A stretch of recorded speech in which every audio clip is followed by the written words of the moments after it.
to Pathways Through the Prairie. I am your host, State Librarian Mary Soucie. We will interview North Dakota librarians and library staff, state government leaders and employees, and interesting North Dakotans.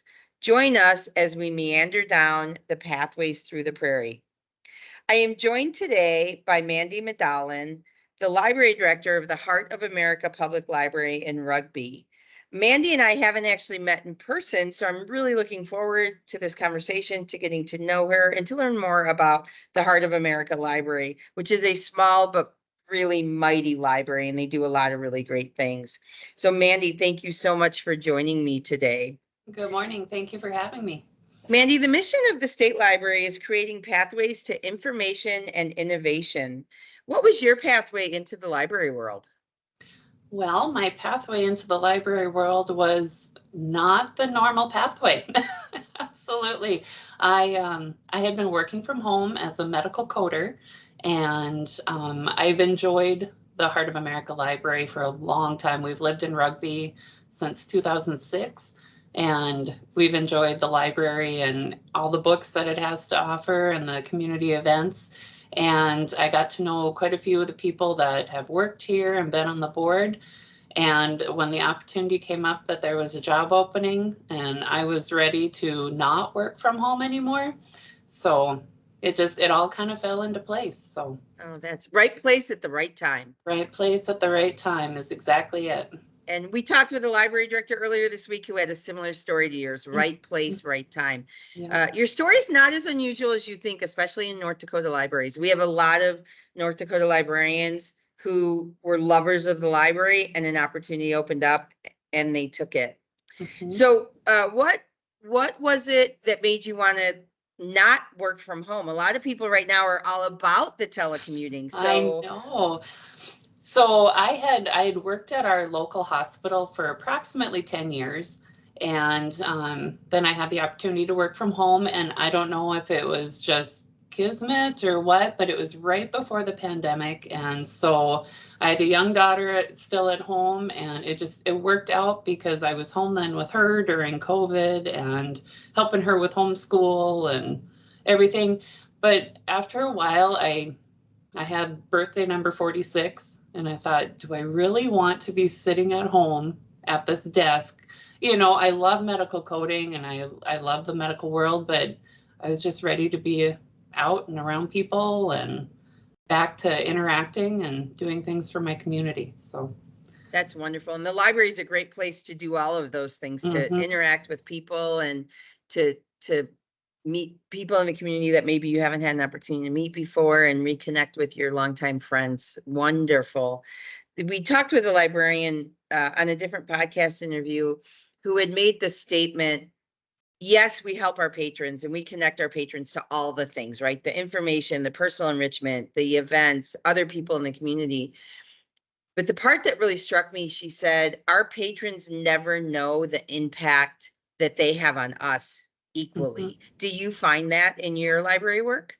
I do find that, yes. Yes, I do. Some of the people that come in here, we have a lot of elderly people that come in, and sometimes just having that one-on-one interaction with them, it makes a difference in my day and in their days. So, yes. What has been your favorite part about being in the library world so far? So far, it is finding different events and different ways to connect with people. So just, going out of my comfort zone, even with asking people from our community to come in and give a presentation or, talk to people. For instance, we have story hour coming up on Friday, and I reached out to the Rugby Police Department and said, hey, could somebody come in? And, people that you don't normally interact with, and there's always kind of that stigma with them. And so I'd like to try to bring people together that normally wouldn't be together. So. Oh, that's fantastic. And that's what the library is all about, being the heart of the community and making connections. Yeah. So that's great. One of the things that I've heard from a board member is you're bringing the library back to life, because it had been kind of quiet for a while, but now we've had kids coming in through here constantly, and I love it. I love seeing the kids come in, and we have a lot of people that I hear, I haven't been to the library before. I've never been here, you know, so it's Oh, nice to wow. see the new faces coming in Mhm. too. That's awesome. And your building's a little unique in that, if I'm recalling it correctly, you're a small community, but you have a decent amount of space in your library. Do I remember that right? Yes, There's yes. a basement meeting Mm-hmm. room, right? Yep. So people might be surprised to know that you have so much space. What are some other things people might be surprised to learn about your library? Well, we have a special room called the North Dakota Room. It has everything about all kinds of books about North Dakota, about rugby, about um, our wildlife, our history, everything. It's a lovely little room. Downstairs we have two meeting rooms actually. One is the West Room. It's a little bit more, I guess, professional maybe. The other is the Miss Marlis room where we have That's story hour right. and summer reading program. And right now, I've asked the Rugby High School art students to come in and paint some murals on the wall in the Miss Marlis room, just to dress it up and make it a little more kid-friendly, add a little bit of personality to it. So How fun. yeah, they have one wall is going to be like a cartoony kind of tribute to rugby, and it has the Geographical Center monument right in the middle, and our big orange water tower is on there. And then there's another wall that's going to pay tribute to the Northern Lights Tower, and then a little jungle theme with animals reading books. And Nice. oh, And yeah. Miss Marlis was a former library director, if I remember correctly. Was she the first library director? She actually, Miss Marlis was a longtime story hour contributor. She Okay. did story hour for 40 years here at the library. Holy Yes. smokes. Yes. Wow. She was doing story hour for the kids of the kids that she did Yes. story hour for, which Yes. is wonderful. Wow.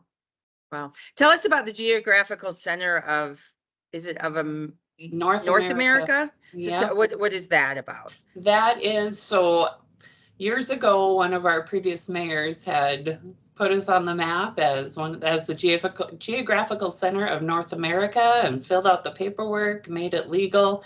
I guess it's somewhere near here, a little bit south of here, I suppose. Okay. But we have the monument up at the corner of Highway 2 and Highway 3, and it's fun to see people stop and take their selfies or take their family pictures at that monument. And Drives traffic into town. it does. It does. And Mandie, when you're not busy being a librarian, doing all the wonderful things you're doing, what else do you like to do with your time? Well, I am married. I have three daughters and one beautiful granddaughter. And so I, Enough said, right? enough said. Yep, yep. She is a highlight. Oh my goodness. I can't believe how much I love her. And how old is she? She is, oh my goodness, 8 months old now. Yep. Oh, so she's new. Yeah, she's, You're a new grandma. Oh, how yes, wonderful. yes. I'm loving it. So our oldest daughter is in Fargo, and our middle daughter's married and in Minnesota, and then our youngest is just finishing up 6th grade here in Rugby. So that keeps you busy as well, probably with Yes. activities and driving and chasing Yep, her very much. around. So And then my husband, he's an agronomist and he's an avid hunter. So after a while, I figured if you can't beat him, you might as well join him. So I go out hunting with them, and my favorite is turkey hunting. So I love going out in the spring when everything is just starting to come back to life, and yeah, the turkeys are out there strutting, and yep, that's a fun time of year. So I am not a hunter. I grew up in the suburbs of Chicago. Mm-hmm. So I'm a suburbanite through and through, and I live in Bismarck. So, Mm-hmm. it's still in the world I grew up in, this is the size of a suburb, right? Okay. Here Yep. it's one of our Yep. bigger cities.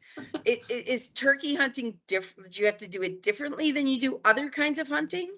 You really have to hide, and turkeys, I'm sorry to say this, but for as dumb as they are, they have fantastic eyesight and very good hearing. So you have to be quiet, and you have to really hide, and you have to move slowly so that you can really kind of ambush them. So I guess. But yeah, Okay. we go out at like 5:30 in the morning, and gets set up and in the right place. And so it's nice and cool, but you can hear all the birds. And when it is amazing when you hear like a flock of ducks go overhead or a flock of geese, just hearing their wings. I think that's more fun than anything, really. And harvesting a bird is good too, but yeah, just kind of being out in the outdoors and spending time with Carter and yeah.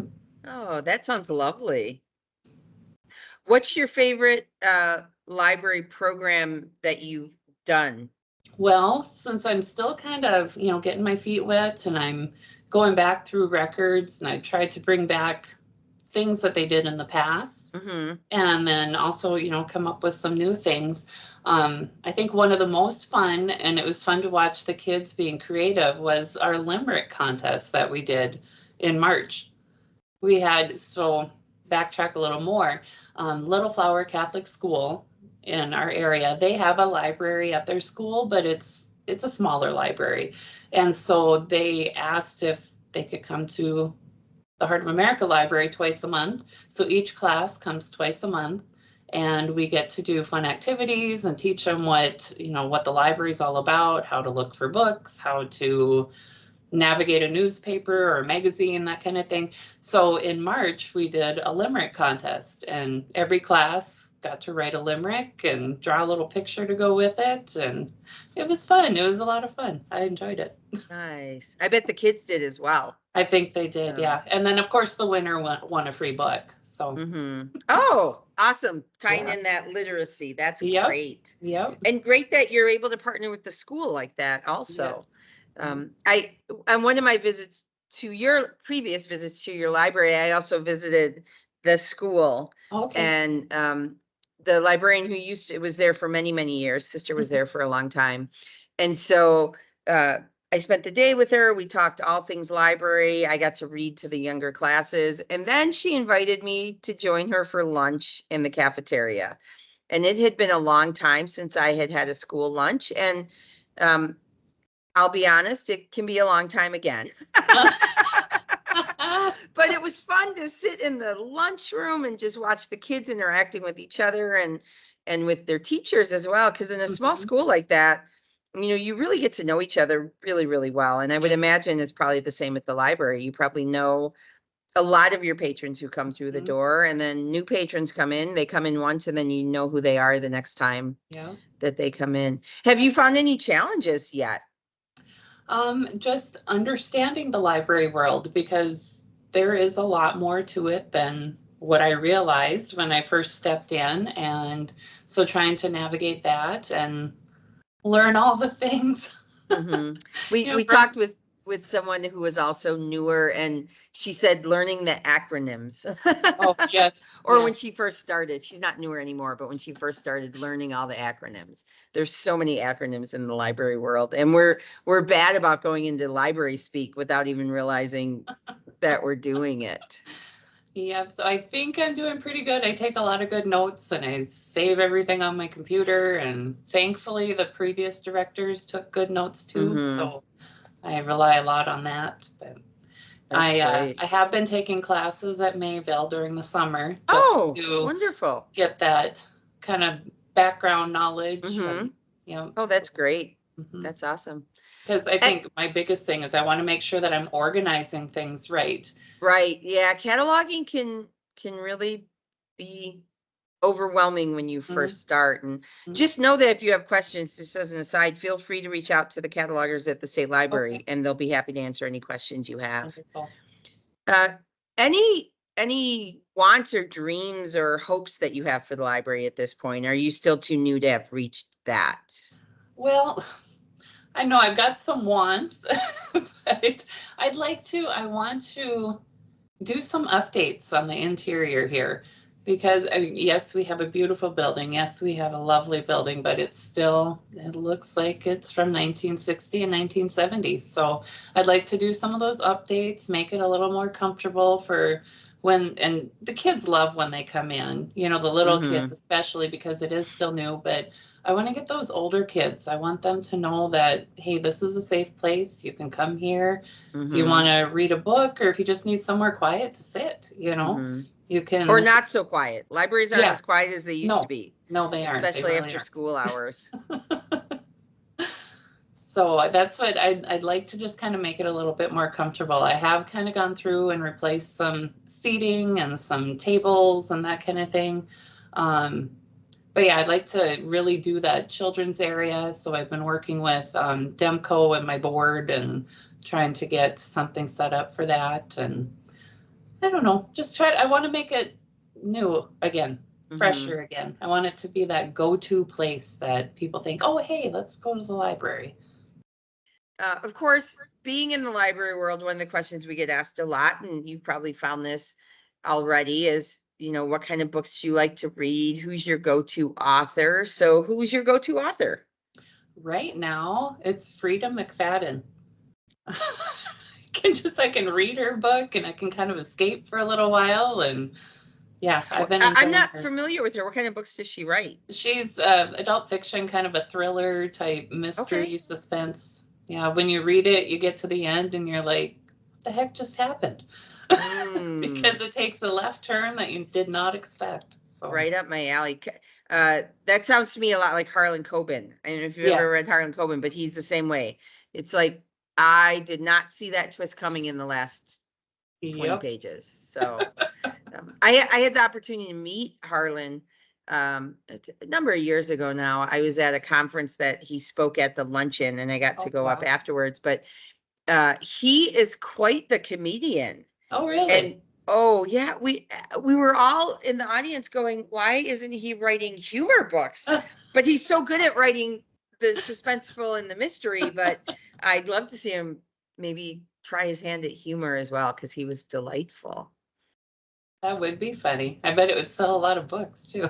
It probably would. Yeah, absolutely.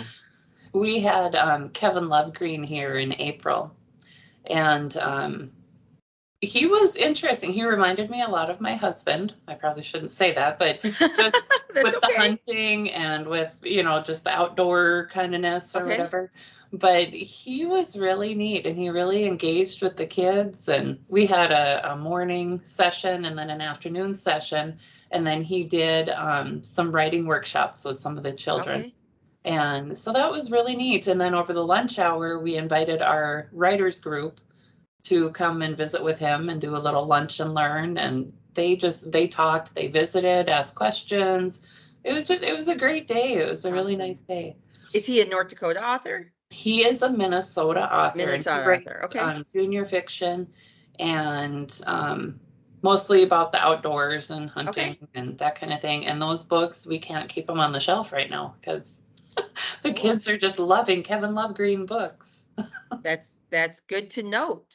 Yes. So you've talked a fair bit about your kids' programs. What sorts of programs do you offer for adults? You talked about a writing group. Yep. So we have a writers group that meets once a month. We have our book discussion, of course, that meets once a month. We do have a caregiver support group for folks that are caregivers of people with Alzheimer's, dementia. That has been a little bit slower to kind of get off the ground, just because it's hard to get away. When you are a caregiver. So I think we might need to relook at that one, but we've been trying to offer different classes for those folks, like advanced directives. We had somebody come in and talk about that. Hospice care, we had someone come in and talk about that. We have First Light Home Care. We brought somebody in to discuss the home services that are available in our area. So just trying to bring those kinds of things forward. And that's more kind of a personal feel because I have my stepfather passed away with Lewy body dementia. So watching my mom go through caring for him, and I'm like, okay, caregivers need support too. You know, it's not just the person with the illness. So yeah, so I thought, well, let's try that. And like I said, it's kind of been slower to start, but sure. We cared for my mom last year we moved her from Illinois here for the last couple months of her life. She had dementia as well. And you're right, caregivers need support. And I don't know if you're aware, but there are quite a few companies now that are offering memory kits that you can add to your library collection. A number of our North Dakota libraries have put those in. Williston has quite a few. So if you had questions, you could reach out to Andrea at Williston Library, and she'd be happy to talk to you about that. But it's another service that you can provide to that target group as well. So that's awesome. Any craft programs, anything like that? Not yet, but I'm thinking we need to start something, because I enjoy cross stitching too. So maybe I could round up a bunch of people that like to do that needlework, and we could meet up Thursday evenings. Right. The one of the libraries that I worked at, we had a group of folks who came in once a month. We called it Crafters Night Out, and we had people that would come and scrapbook. We had people that would knit. We had people that would paint. Just whatever your craft was, just come and, you know, sit with other crafters and enjoy being around people who enjoy doing crafting. And we did that once a month for 10 years while I was at that library. So, and those connections then run deep. Yeah. You know, definitely forged friendships with folks. So that's great. I think I will have to start one. I know it's kind of been in the back of my mind, so it's just taking that step forward to do it. Right. Well, and there's so much to learn and so much to do. What does summer reading look like at your library? Well, we are kicking off here in May, actually. May 15th, we have Read for a Wristband. We want to kind of get them started, you know, wanting to read and get ready and earn a wristband to go to the Pierce County Fair. July will be our actual summer reading program. We're going to take 1 week, and adventure will begin in our library that week. And then through the month of August, we're going to do We All Read for Ice Cream. And that's going to be open to everybody, not just kids, everybody. If you read a certain amount of books, then you get an ice cream cone from our local ice cream place. So. And who doesn't love ice cream? And what a great partnership, promoting a local business, because you know you're not going to go in and buy just an ice cream, like just give your free ice cream cone. Yep. So one year, the last library I was at, we really honed in on library card sign up month, which is in September. And we partnered with a bunch of businesses in town. And if you flashed your library card, maybe you got a discount, or so the first year we did it, McDonald's offered a free coffee to anyone in town who flashed their Three Rivers library card. And when we went to them the next year, they said, we will offer a discounted coffee, because they had given away so many coffees the year before. We had so many library patrons. They had no idea how many people were going to show up, but it was, that's awesome. That still remains one of my favorites that we've done.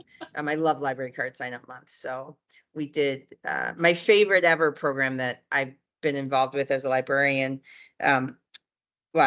A few, but this one in particular, it was for 1 year for National Library Week. I said to my team, I want us to be really creative, and I want to do something with mandarin oranges. I just threw it out there. I don't know why.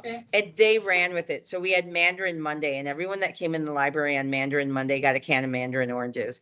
And then we had Thankful Tuesday, and we gave away mints that said thank you. And Wednesday was Wacky Wednesday, and we gave away little plush googly-eyed things, you know, kind of like koosh balls with googly eyes. And then Thursday was T-shirt Thursday, and we gave out 5 T-shirts that had our Wilmington Library on it. And then Friday was Fun Friday, and everything that was left over just went in the bin. Pick what you want out of the treasure chest. And then Saturday was Soapy Saturday, and we had a patron who made soaps. And so she made a bunch of soaps for us to give away. It was so fun. And people came in every day to see what, and that was the point of it, right? Get people through the door. Sometimes we have to be creative. You know, we're not just about books anymore. We'll always be about books, but we're about so much more. And it sounds like you guys are continuing to do really amazing things in your community. Mandie, did you work by yourself, or do you have staff that work with you? No, thankfully there is staff that's here. Robin and I could not do it without Robin, to be perfectly honest. She is the circulation manager, and she's been here for 7 years. And yes, she has taught me a lot and kind of helped me with learning the different people in our community, what kind of books do they like to read, that kind of thing. Yeah, she's been fantastic. So I work with her. We also have a part-time cataloger who is a retired school librarian. Oh, wonderful. So she has been super helpful with learning the cataloging process and inventory and that kind of stuff. Her name is Karen Arlene. She used to be down in Edgeley, I think. Okay. I'm not sure. And then we also have Angela Kitzman. She's a school librarian up in Rolette. And she actually started here in 1995 as the student employee, summer help kind of employee. And yes, she is our summer reading program guru. And wow, that's amazing. Yeah, and she has been fantastic to learn from as well. So oh, you have an awesome team, it sounds like. I do. Yeah. And they go with my crazy ideas. So that's even better. Good. Even better. You need someone who's going to run with Mandarin Monday when you come up with that idea, exactly. Right? So, Mandie, what would you like people to know about your library? That I would like people to know that we are more than just books. We are the community place to go to. We are the information hub in Rugby. You know, we're kind. It's a safe place to come. It's a safe place to go and explore and research and learn something new. So that's kind of what I want the awesome. Heart of America Library to be known as. Wonderful. Well, Mandie, thank you so much for joining me today on Pathways Through the Prairie. It has been awesome to get to know you and to talk more about your, as I said in the beginning, small but mighty library that's doing wonderful things in the geographic center of North America. So thank you so much. Thank you very much, Mary.